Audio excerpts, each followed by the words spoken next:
Thank you for tuning in to the Horse Racing Show again this week. You can hear us on YouTube, Google Play, iTunes, as well as 93.9 in Louisville. What a weekend it was for Peter Eurton, the trainer of the 45-1 shot in the Breeders' Cup Juvenile, stormed the court, storming away with the victory, and Peter joins us now. Peter, congratulations. Thank you, Kenny. Thank you much. Your thoughts as he was coming for home? Well, I mean, I know he's going to fight because he did so well his first start about just taking on 2 or 3 horses, and then he fought them all off. And I thought we had a shot still. Just didn't know if he would see him soon enough to react because of the blinker effect. But that's why I think he may have even gotten ahead of us for a moment. But you never know until you know, right? So it was pretty exciting, a lot of emotion, and, it was fun. And 45-1, I believe, was officially what he went off as. Yeah, no, I think that's what it was. I mean, it didn't affect me at all because I don't gamble, but my owners sure loved the Perry Mutual. I mean, every single one of them. I think there's about 6 partners that delved into the gambling aspect of the whole thing, and they just absolutely loved it. We sat out at dinner just talking about how much they all made, but more importantly, just the future and how much fun they had. You know, you've always been a well-known, well-respected trainer based out in California. It's not like you try to win all these races. You won with Champagne Room in the Juvenile Filly in 2016, and again with Storm the Court now. So, you've been very good at picking your spots, Peter, and, not rushing horses into anything, especially juveniles. I guess that comes from a background as a longtime horseman and jockey. I don't know. It's just I've always been a very patient individual. I know I have limited resources, and you just have to take it as they give them to you, and you just have to be patient. Because a lot of times the injuries could end the career. Something small could turn into something big. But this colt's never taken a hiccup one bit. I mean, he's just been very straightforward ever since Murat and the Exxon Border bought him out of the 2-year-old training sale in April. He's just been all business and been very good about everything he's handled, except for the day in Belmar when he got tackled. Yeah. And, that's part of it when, you're almost there, you're almost close, you got that horse. I think people see the likes of even a handful of trainers. That's about it that have that chance to come back every year and do things. And there's not that many out there. And you think about the guys like Peter Eurton that we're talking to and the good horsemen that, they get that moment and they, you kind of have to seize that moment, don't you? Well, I don't know about all season and all that, but he really, to have that opportunity and to take it, I think it's a really big part of my owners to take that chance. I mean, he wasn't nominated. Mm-hmm. They paid the money way back in July to get him nominated, and you got to give it to him, give him kudos for that. And but he had been training well up to it. We thought we had a couple better ones than him, but he's just got such a great mind. He doesn't overdo it, so he never leads you to believe that he's as good as he actually is. Back in the summer, when did you decide, or when did the owners decide that, okay, we will put up the money now to get Storm the Court in the Breeders' Cup? What made you think that, made them think that was a good decision? Well, I think they paid it sometime in July, just before the deadline. Mm-hmm. And he was already up to getting into his half-mile workouts and doing them very easy, very comfortable, and with a sense of confidence. So they put up the 12,000, and everything else is behind them. But it was just a great call. It was, I guess, easy for them to do, and we're very fortunate that they did. Otherwise, it would have been quite a bit more expensive. And what a celebration it was. I had the pleasure of working with your daughter, Britney, on the NBC shows, and I guess you've seen her bring him down the stretch, haven't you? I imagine you've seen that video. It's all over the place of Britney cheering on Storm that court, rooting for her dad. Yeah, that thing kind of brings tears to my eyes every time I see it. But Yeah, I mean, I'll be able to cherish that for a long time. It was a special moment. We've had some fun with her too, by the way. Of couldn't you have told us your dad's horse looks really good? You know, I could have put like $20 on it. Yeah, I don't know why she didn't tell you. We all knew. When you were coming out of the paddock at Santa Anita, did you say 45-1? You people are nuts. He's going to win this race. I never even looked up at the odds. I didn't know he was bet that high. I don't think I looked at the board once through the whole post parade. But it just when the one broke bad, and Flavien did such a wonderful job putting him in the race early, and the Baffert 6-horse 8 Rings gave us just enough space, you know, to keep us close, but also give us a little breather. You know, I thought, hey, this is not without hope here. And so it was just it was quite exciting. Yeah. When you have a win like this, when you have one of these marquee victories, Peter, does your phone start ringing a little bit more? Well-wishers and people that want to talk to you about maybe bringing a horse to you? Well, I mean, not so much that. I mean, you know, you have people that get a hold of you, and there's a lot of people reach out to you and congratulate you, and your phone rings off the hook, and tweets and texts, and those are all great. And I'm sure it sure doesn't do bad for my business by any stretch. I'm hoping it rings with a client or two, because I'm always open to young horses, and that's what we just love, the youngsters, because it's just that opportunity, and to have something that you can look forward to. Well, I don't know if you're the Derby favorite or not. You might be. You know, usually the Juvenile winner kind of automatically becomes the Derby favorite, but certainly you'll be looked at, and there'll be Derby talk now after this win. I guess a few people have already talked to you about Kentucky in May next year. Yeah, I mean, that definitely is a lot of conversation. Right now, we're focusing hopefully to get the Eclipse, and that would be such a feather in this horse's cap. But we'll find that out in January, won't we? Yeah. The voters, I think everybody had to be impressed with Storm the Court, and kind of overlooked by a lot of people, not by Peter Eurton, but a lot of other people perhaps. But you had confidence in him all the way. I had confidence enough to think it was worth an opportunity, because I didn't think we really saw the real Storm in the American Pharaoh.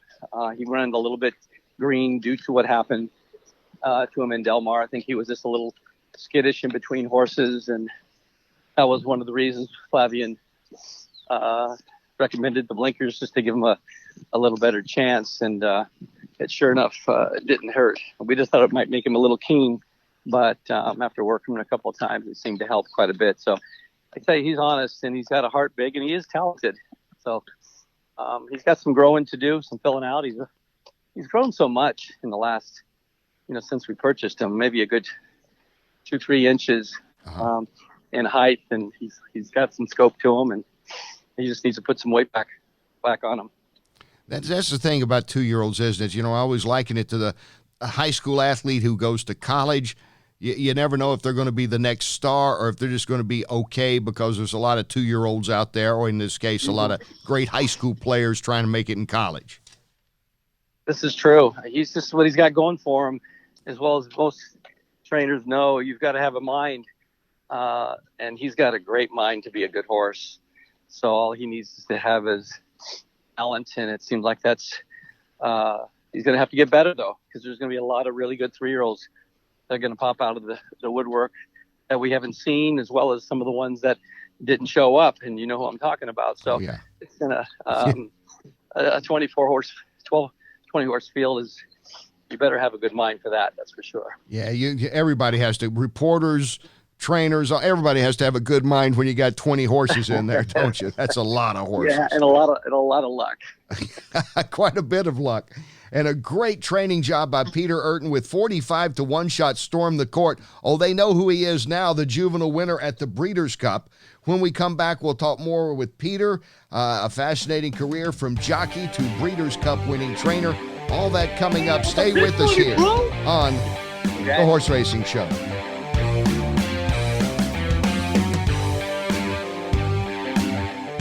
Welcome back to the Horse Racing Show. I'm talking with Peter Eurton, the winning Breeders' Cup Juvenile trainer of Storm the Court.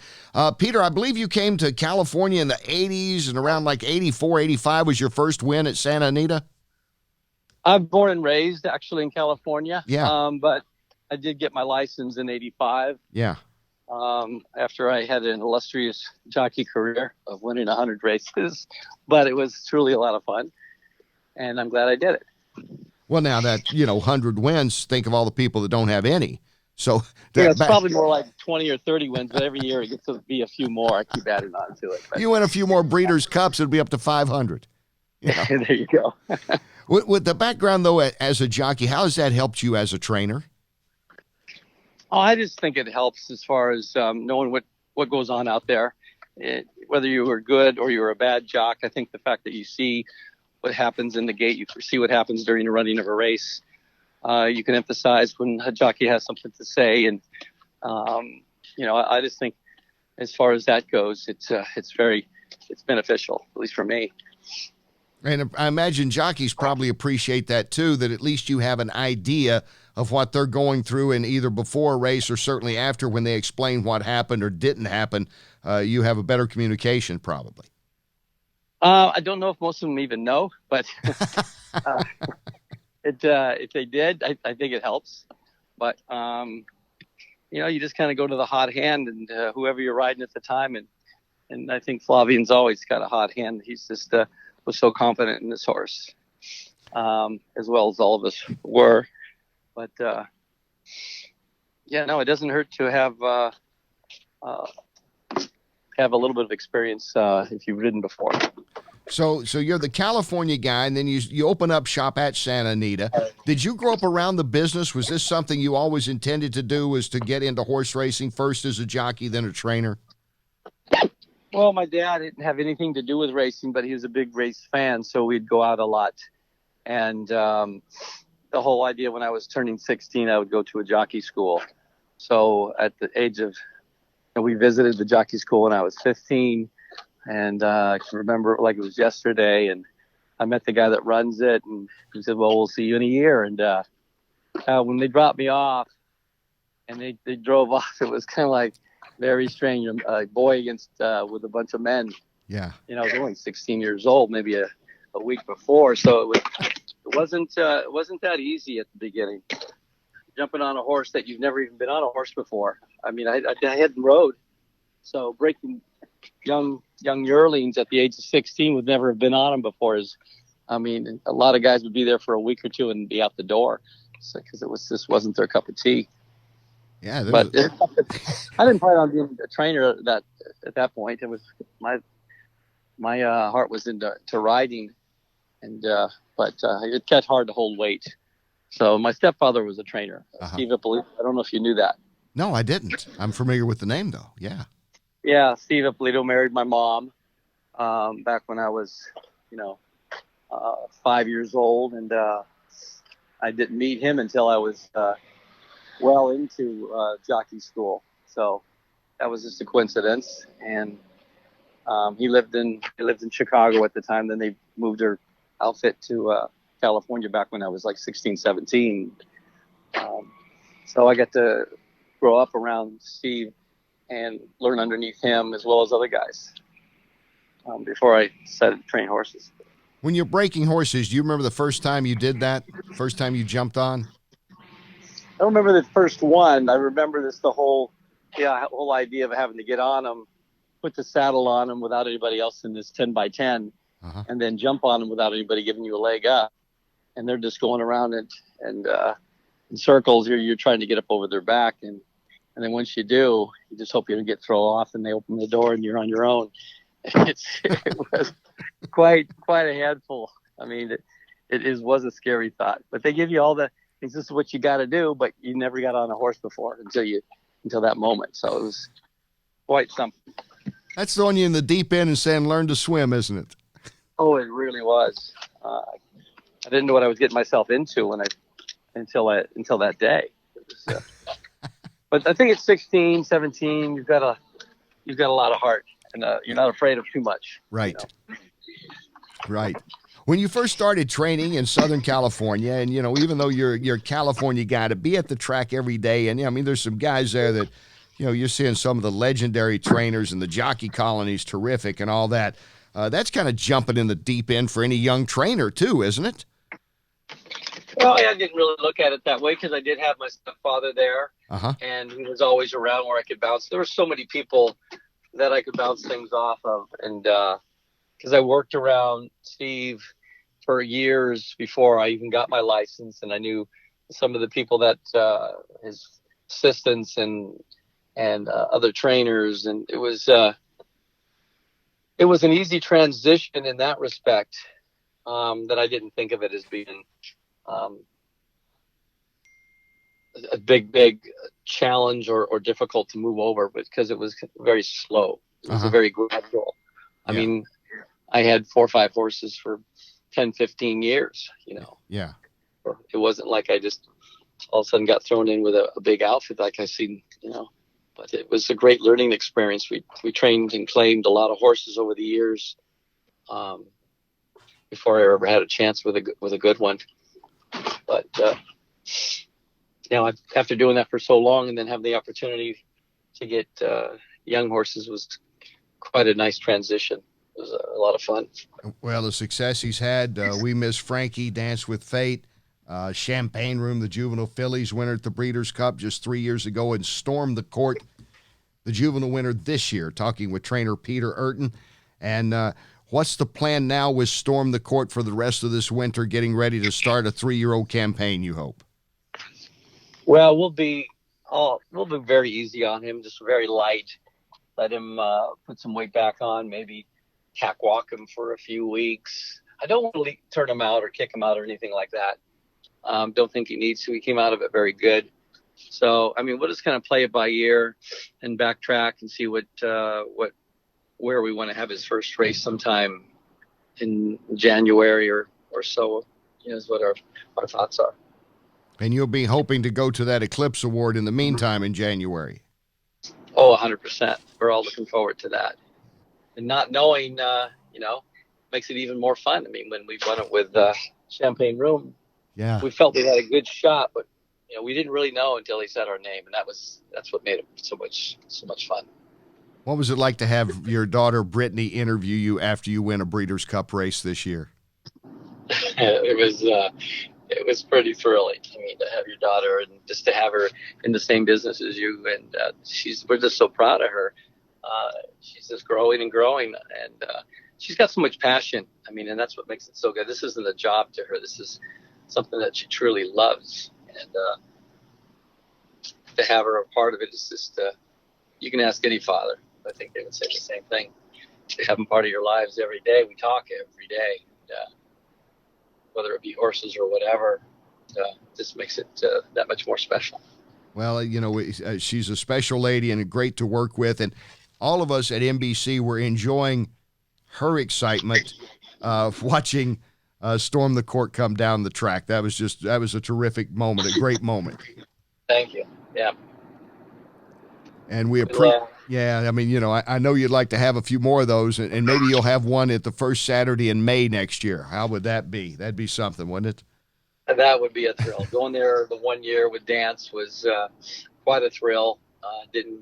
We didn't place, but we ran a good race, and just the whole experience was worth every bit of it.